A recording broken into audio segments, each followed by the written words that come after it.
My name is Harry Dedolchow, and I'm a sailor. My first experience of meeting Meher Baba was approximately,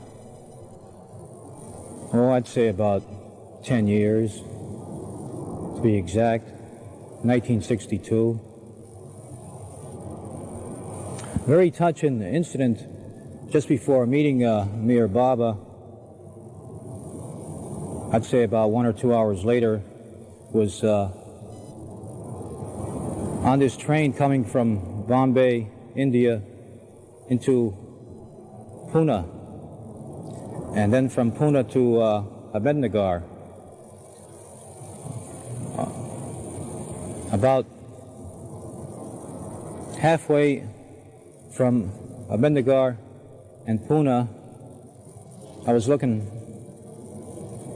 at the scenes to Ahmednagar, and nothing important actually, but I started to cry. I mean, I've used to cry when I was a child, and but this was entirely different actually. It was like a young child taken away from its mother, and after so many years you're returning to her, and it strikes you at heart, you know, and it's nothing actually, I'd say, too important. But to me it was real touching, for the fact was, you know, that there was nothing that brought onto it. I was just looking out the window, and we were almost arriving at Ahmednagar, and it really became very precious to my heart, in the sense, after all these years, you know. And I was thinking about the many times that I saw Baba after that, and prior to meeting him for the first time. It was something that I don't think it can ever be explained. Each individual has to feel for himself on that, if he ever is lucky or fortunate enough to have something like that. I thought it was, because it was, like I said, different than from my previous times in earlier childhood of crying for doing something bad and so forth. When I finally did arrive at Ahmednagar, I was brought to Mirzad, where Baba was at, where he stays actually. And I walked inside this room where the Mandali were sitting, and there was room made for me, and I sat between some of the Mandali, which I didn't know then, but seeing their pictures in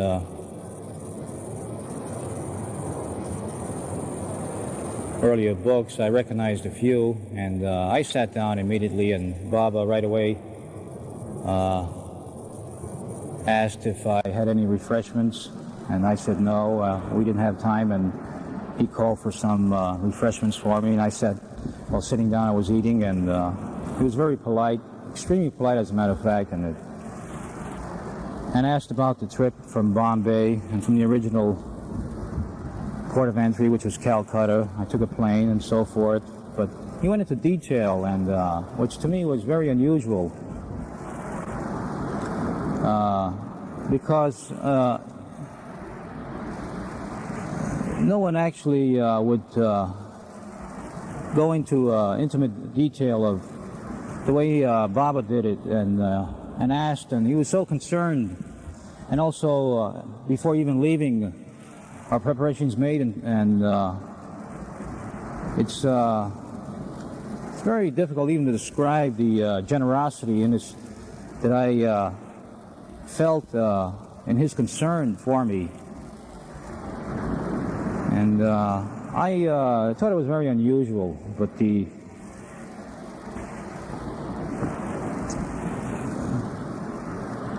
that first meeting, there was so many different incidents that occurred later, and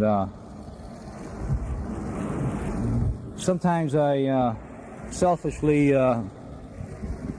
think I should preserve that for myself and not talk about it, and more or less talk about different things with Baba later on, other visits and so forth. But the hospitality, I thought myself, was very touching and very dear. At Mednagar, or rather at Mirzad, the first time, and I felt after the 2 hours expired, I felt the warmness and the loving affection while embracing the various disciples of Meher Baba.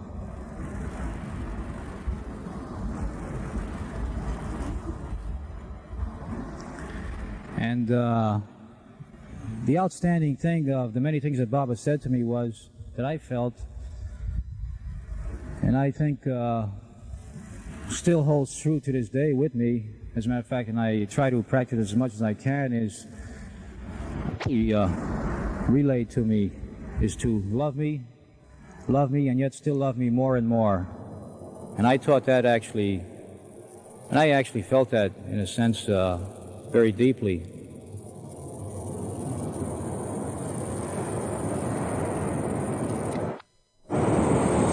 Well, the next time I met Meher Baba was at Pune, and I had the fortunate advantage of being able to stay with Meher Baba at Pune for 3 days.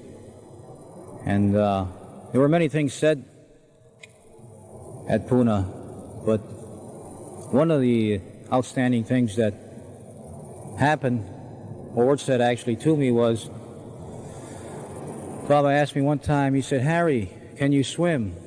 I said, "Yes, Baba, but I can float better." And Baba said, "Harry, try to learn to sink into the ocean of love." And I smiled, and I thought actually I would have a slight advantage on Baba when he started asking me that, "Can you swim?" And I said, "Well, I'll outfox Baba this time," but no, he lovingly recounted back to me in a loving way, and incidents like those are very touching to me, and I think actually it's real hard for anyone to describe a precious moment with Baba, because I believe every moment is precious with Baba, whether it's humorous or no matter what it is the way I feel it. Others who have seen Meher Baba, they experience Meher Baba in their own way and best suited for them and how they feel. But to really describe Baba, I believe it's impossible, actually. But the emphasis on love and love only will truly bring you closer and closer to your real self within you, was to me most important of all. And one time during the 3 days in Pune, Baba told me, he says, "Harry, what spiritual exercise are you doing?" And I said, "Well, Baba, in the United States, when I'm not working, and actually in the evening when I'm relaxing in my room, meditate on your picture for sometimes 6 hours, another time 8 hours." And he said, "What were the results?" I says, "Baba, I get bloodshot eyes and a headache." And he laughed. And he commented upon that love me, and love me more. And it's hard for me to break out of that habit, actually. The fact is, leaving Baba, and I still have that habit today. I still meditate on Baba's picture. But to me, it's a loving habit in a sense, which is, I think, most important. If you have a loving habit of doing nice things, then continue doing that loving habit. But things along that way, I would describe it, your loving habits, just develop it more and keep doing it. It might sound actually real easy to say, but to do it, I found out in all these years it wasn't that easy. Even after meeting Baba, I try, and he keeps telling me, he says, Harry, you must try and try. If you slip, you get up and keep walking. But it seems to me that it's very easy to get discouraged, which I actually have experienced too. But the emphasis on love, simplicity, the poise, and I think that's the most important thing of all. Instead of complicating things in life, the simple things in life, I think, are the most important things. And like I said before, to really describe Baba, it's impossible.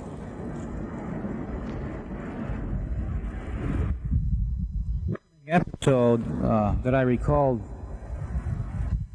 of having 3 days with beloved Meher Baba in Pune was, there was a woman, an Indian woman, sitting in the same room with the Mandali, disciples of Meher Baba. She had a baby on her lap. And Baba called for the baby. It was asleep. And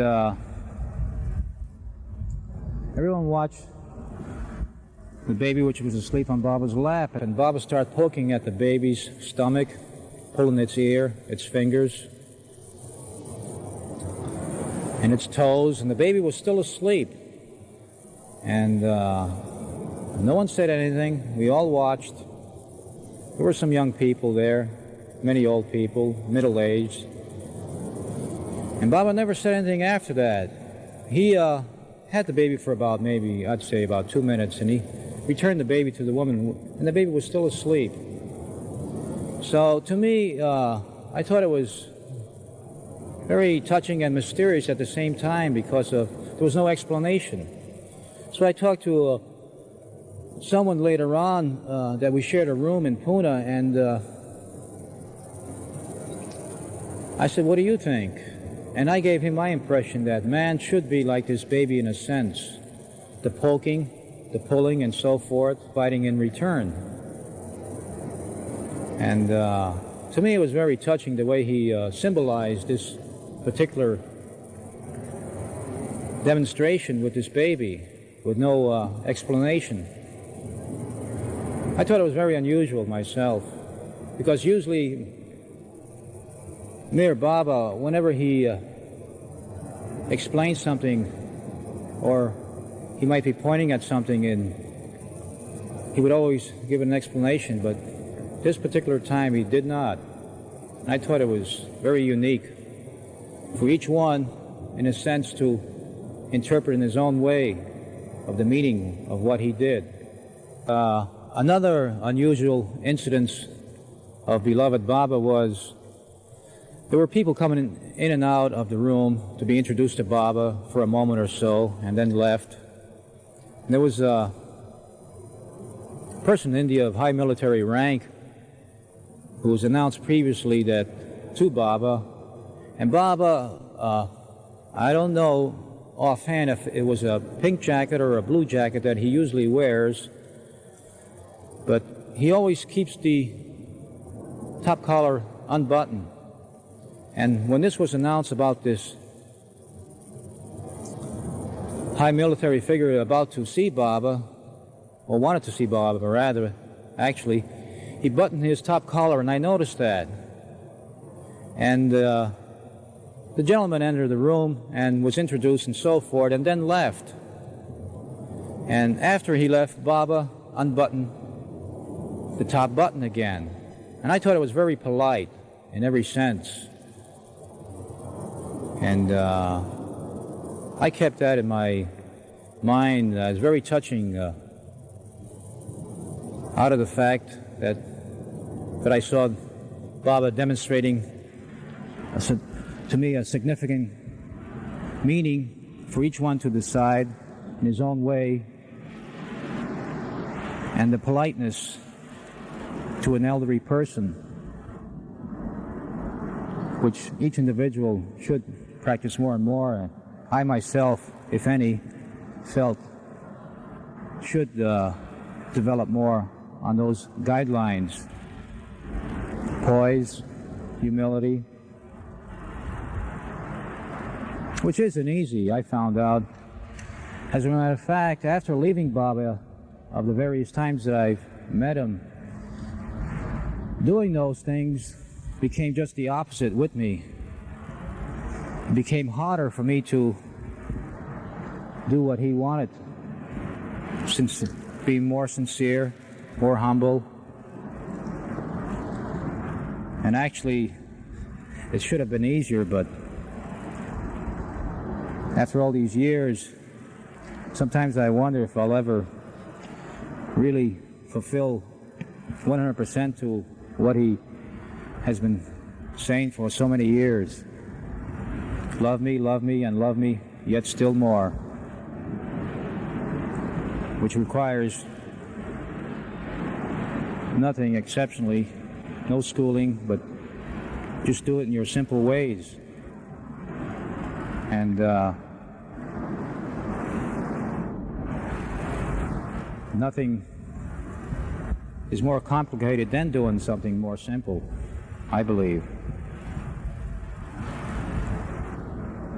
So, those were some of the things that I treasured.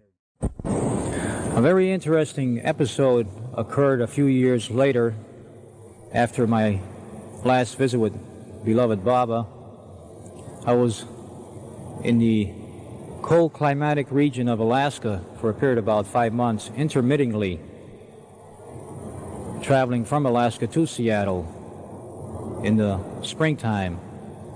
And after finishing the work that I was doing, I received a cablegram. I didn't write to the disciples of Meher Baba, but I was always encouraged by ever-lovingly Mani, and being too busy in the work up there.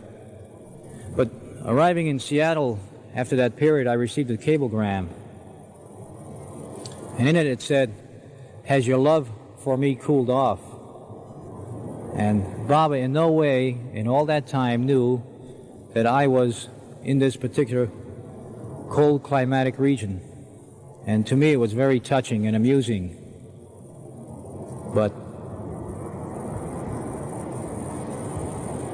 And I think it was more of a hint, Harry, love me, and love me yet still more. In other words, as much and as sweet as I try to love Baba in the simplest way possible, the best way I knew how, it was still not enough. You may be polite to an individual, but you can be more polite. And you can also be more happy to someone, whether he's a good friend or a lukewarm friend. The fact is, good or bad, in a sense, by bad, a person with just average, I would say, habits, or a friend that you know not too well, be more polite and more honest and more sincere in what you have to say and who you work with. It isn't easy, actually. I found out all those years after meeting Meher Baba, because I think it actually makes you more aware of it. Before meeting actually Meher Baba, I would shout and yell at a person and think nothing of it. But after meeting beloved Baba, shouting and yelling at an individual made me aware of it. Whereas before meeting beloved Baba, I was unaware. And that was really something that I think, after all these years, be more humble, more pious, more simple, and even to this day, for me to have a perfect day, I keep thinking, I says, Harry, you have to try more better tomorrow. And today wasn't good enough. There might have been one or two things that you shouldn't have said within you that you feel, and it might be ordinarily fairly nice, but within yourself you feel that you should have been more nicer, no matter what that incident might have been, while you're working or enjoying something or watching something, which actually I don't think is really difficult. But to develop that lovingness within yourself and speaking and acting, it is difficult in the cities and even in the rural areas, I think myself, just everywhere, including the rich, right down to the poor. Being lovingly, speaking lovingly, and acting lovingly, which requires no training whatsoever, but to train yourself to love and love people more and more. And by that, you're loving yourself in the end, I believe. That you feel among each one that you meet. Okay. You ready? My last visit with beloved Baba was at Pune, and one thing I remember was in one of the meetings that we had there, Baba said to me, "Harry, would you do anything I tell you to do?" I said, "Baba, anything, no matter what it is." So he didn't say anything then. Then after the session was over, had me with Jal, and we seemed to get along real well. And I told Baba I wanted to go to various places where he visited in his earlier youth. And I also mentioned that I wanted to see a particular person in Pune who was at a hospital there, who was very ill. And I mentioned his name, and Baba said, when you go there and see Joseph Harp, who happened to be there, and who was the person, Baba said, "Harry, tell Joseph Harp that the reason that I did not let him drop his body was he did not take my name at his last breath." And to me, it was kind of confusing, for the simple reason, in San Francisco, where Joseph Harp lives, I used to stay at his house and visit him very often, and he used to always encourage me about trying to meet beloved Baba. But in the morning, he would always repeat, "Meher Baba, Meher Baba, Meher Baba," repetitiously for about a half hour, sometimes 45 minutes, but usually not less than a half hour. And I found it very unsound, and I was just confused. If anybody from the people that I knew who have contacted Baba and who know of Baba and would take their last breath just before passing away, Joseph Harp would be the one that I would think, and that includes myself, would take Baba's name. And I had great respect for him. So after I left Baba, with one of Baba's disciples, Jal, we made the various rounds in Pune, and our final stop was the hospital where Joseph Harp was at. And soon as I entered and walked in, and I saw his face was as white as snow, I could not, from the standpoint of the humanitarian side, tell Joseph Harp what Baba told me. And we were talking about different things and so forth. And it was going through my mind. It was a simple thing, but I felt that If I would have told that to Joseph Harp, it might have been his last breath after hearing that. And I, from the standpoint of a human being, it would have been actually, I thought, heartless, the way I felt within myself. Even though Baba knows everything, it's still something, you're going against something that's almost impossible to do. Being heartless, to me, is almost impossible, really. And I didn't say that to Joseph Harp, but Jal, Baba's disciple, looked at me. I didn't say anything. When I left, we went back to Pune, outside of the fact of being in the Pune area and visiting some of the various places on the outskirts. We came back, and I believe it was in the afternoon session that I had. There was 2 sessions, one in the morning, one in the afternoon. And we got back in time. I sat in front of Baba, and the first thing he asked me, after everyone was settled, "Harry, did you tell Joseph Harp what I told you?" And I said, "No, Baba." He did not say anything. The disciples around Baba didn't say anything either. But the thing was, of all those years, of the almost impossible things that Baba used to demand, in a sense, I wouldn't say demand, but would ask his disciples to do certain impossible tasks they could not perform, or grudgingly performed, I might even say, from the accounts that I've heard. Here was a simple order, but previous to that was, would you do anything I tell you to do? Nothing impossible, but something very simple. And even to this day, I always wondered, but I always also thought that going against nature itself from the humane part is very difficult too.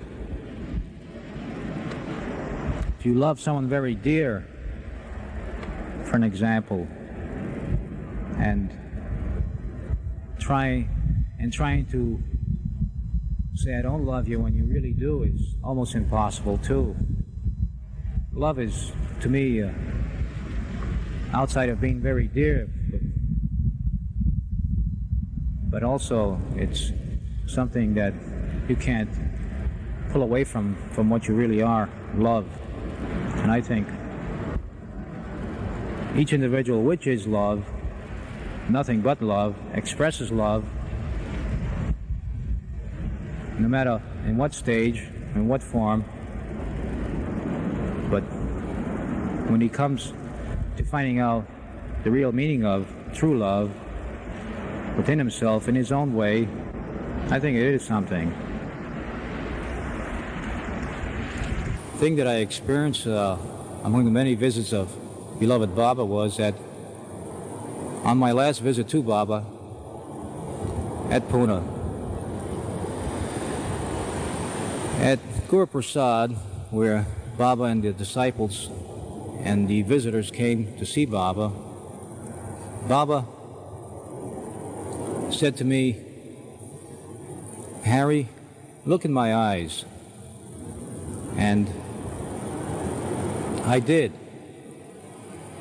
And I think it was for approximate, I'd say about 2 minutes. And I stared into Baba's eyes. My impression was that I saw someone, but I can't remember where. And as I'm looking at Baba, especially the eyes, I know you, but where and when? And the more I looked, I was getting closer to, it's like a person who's trying to remember something. It's on the tip of my tongue, but I can't remember.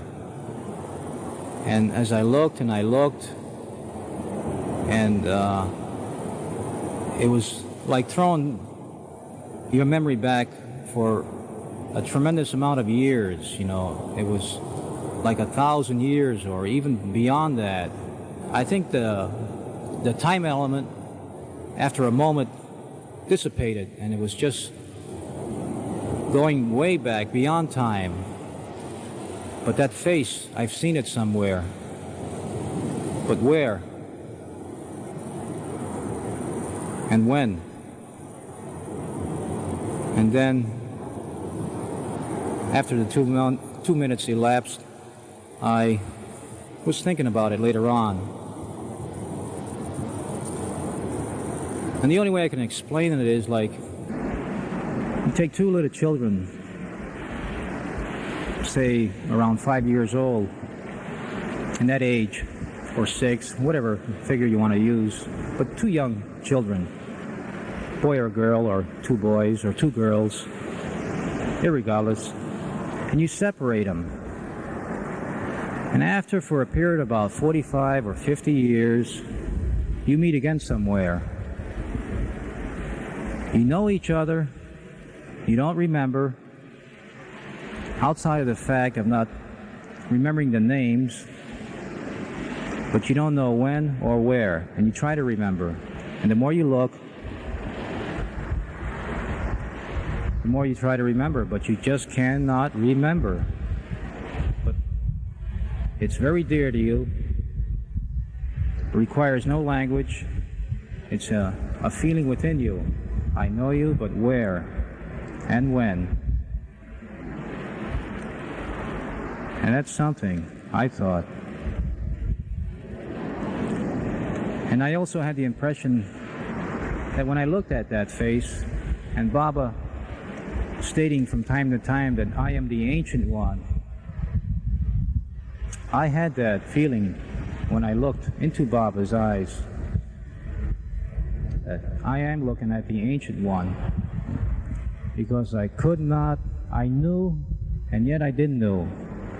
I'm not trying to know what I wanted to know, where, when.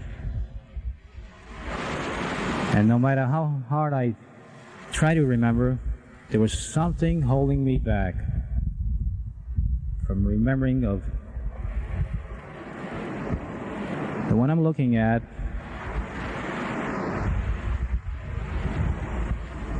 I know you, but there's something about you that I really know, but something keeping me from wanting to know. And it's very difficult to explain, but those eyes and the experience, I think it's very unusual, too unusual to be exact, because I have never seen anything like that before in anyone's eyes. The last time I saw Meher Baba was at Pune on the last day, and we had our usual sessions there. Many things were said, and it still evolved around the simplest and basic thing that each individual, I feel, or rather feels about, even to this day or the next day, is that love. Love alone. Nothing complicated. Nothing to explain. But just do it in the pure, unadulterated form. Speaking lovingly, thinking lovingly, and acting lovingly. This was actually more or less said in variated form or in various forms by Meher Baba. He would describe something else, but if you go into the essence of what he said, no matter what it was, the root of what he said came to love. Did he give you any messages of love? And Baba always told me of the many visits that I had with Baba was, before I left Harry, spread my message of love the best way you know how, in your own way, in whatever capacity that you can. And as the disciples got up to leave and Baba was about to go into the next room with the women disciples, he very lovingly placed both hands together, which is well known among all people, irregardless of what they worship or who they worship. And I looked and done the same thing and looked straight into his eyes, which was very, very beautiful, indescribable, and walked slowly back and out of the room.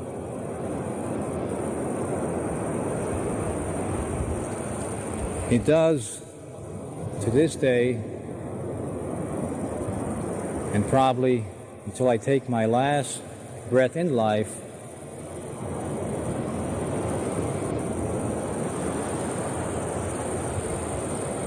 be in my heart.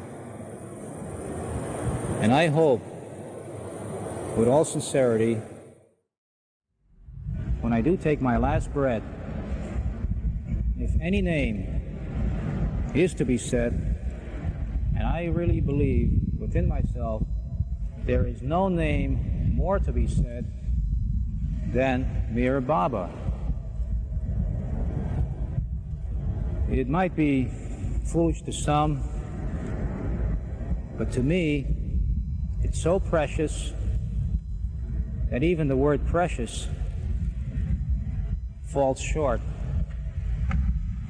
of the name Meher Baba, because I have never met, and probably never will meet, someone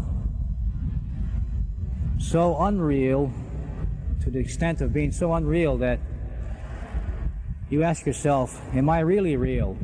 Seeing something that you think that it looks unreal, it can't be. I must be seeing things, but the contacts with Baba and seeing Baba, simple love, nothing complicated, does sound to me in one sense unreal, but in another too real, too good, too loving. And I really think I am, in a sense, too lucky getting such a thing, so precious, so loving. It can be described in any way man can, limited and unlimited, in whatever he does, music. Outstanding incident that actually happened on that first visit with Meher Baba was after I got through eating, while sitting down with the rest of Baba's disciples. Baba was talking more or less casually to me, not important things actually, nothing spiritual, but how are things and so forth, my health, and a few other unimportant things. Are you happy with your work? And when he was talking to me all the time, I was looking at him, and then I heard him clearly at first, and then slowly I was more or less getting, in a sense, dissolved in his form itself, and words became meaningless after a while. And I was just looking and looking, and I was also conscious that he was talking, but it became meaningless. And Baba then said, "Harry, you're not listening to me." And it was like a slap on your face. And I slowly, more or less, came down, and then his words were clear. I thought it was really unusual. But the fact is, Baba is unusual from the standpoint of his love that he emanates. I felt his love, but you can't actually describe it for the simple reason that one person feels it in one way and another person feels it, I believe, probably in another way. Each individual, I felt it was very warm, compassionate, pure. There was no,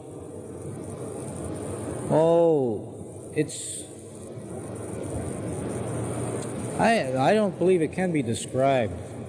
It's a feeling that, in a sense, probably beyond feeling. I'd say nothing special about it, but he had, Baba, by the way, always had a light garment on, and in India, or the Farsi vernacular, it's called a sadra. And a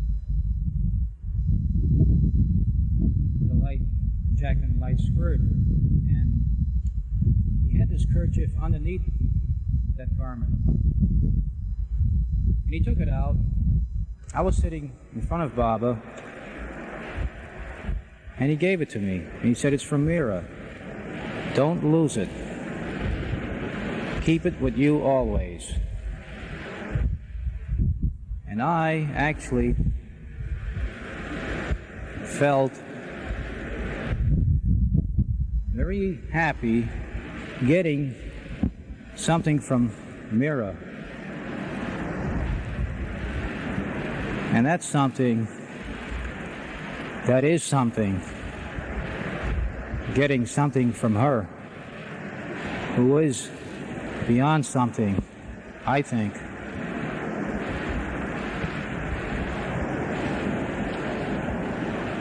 But I really believe,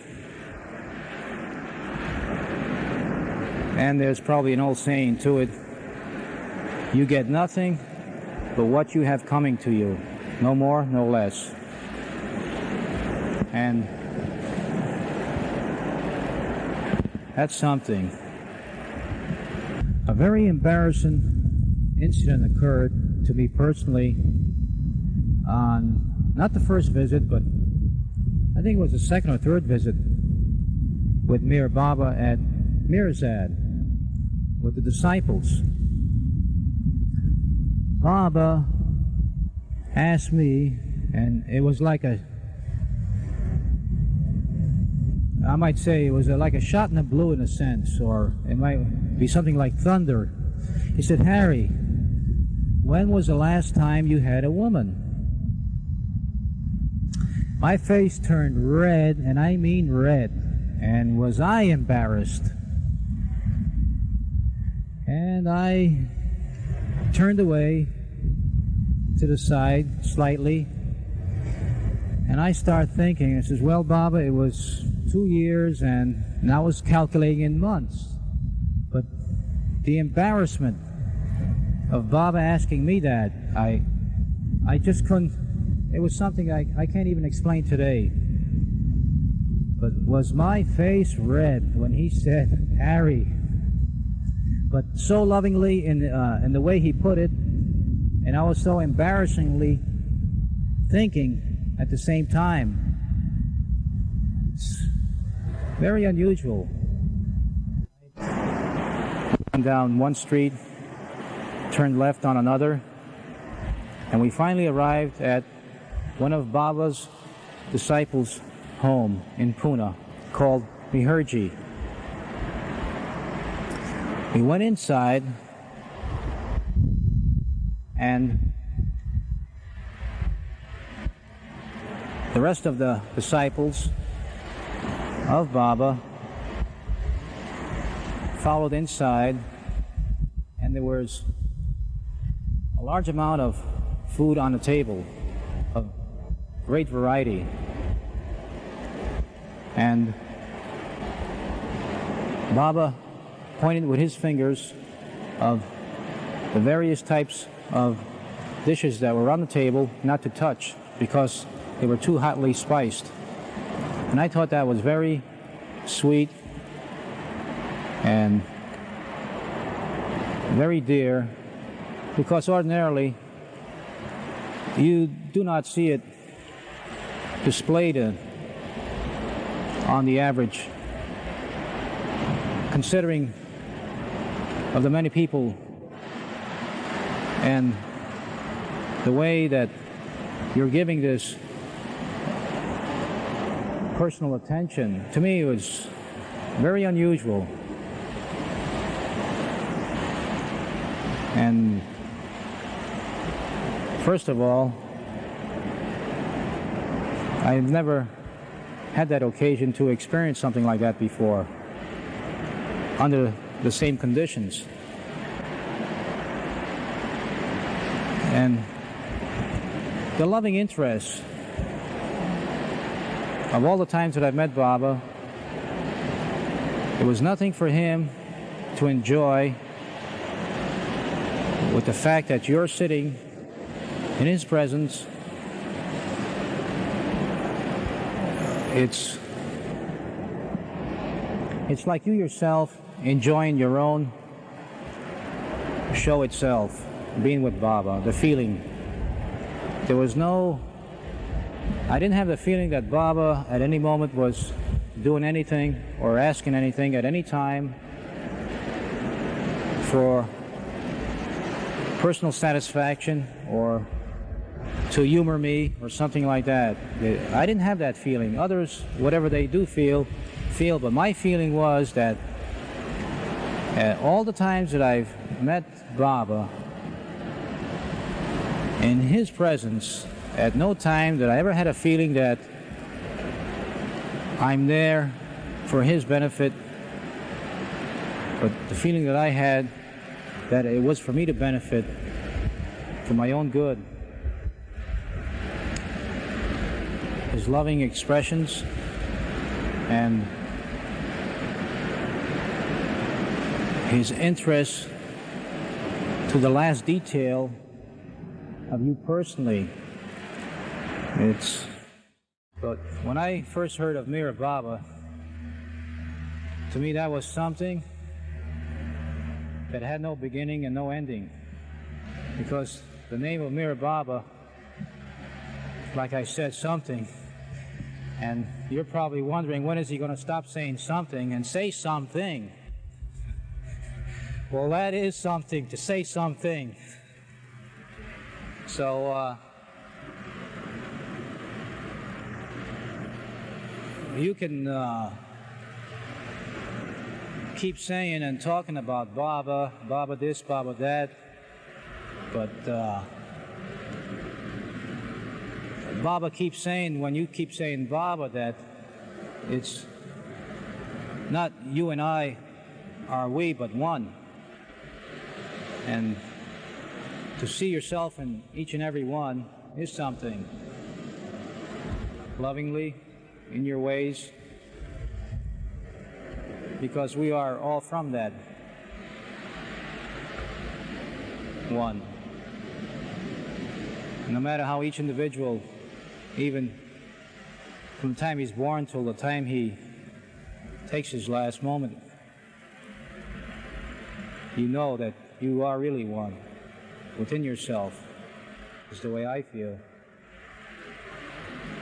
Some, they might still not feel that way, but like I say, meeting Meher Baba to me is something. You can't explain it or even say thank you, Meher Baba, for what you have done, which no amount of explanation can ever explain it. But all I can say, even saying thank you in the sweetest and the most sincerest, and no matter how sincere in the most sincerest way that you can possibly think, you can never actually thank, even from the bottom of your heart, and say, thank you, Meher Baba. It's still not enough. And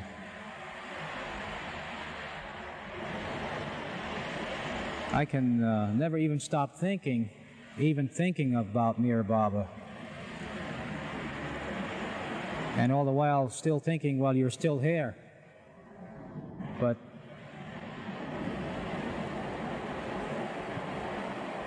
all I ask for is to just love him more and more, and yet still more, and nothing else. But to love him more and more, and yet still more, is still not enough.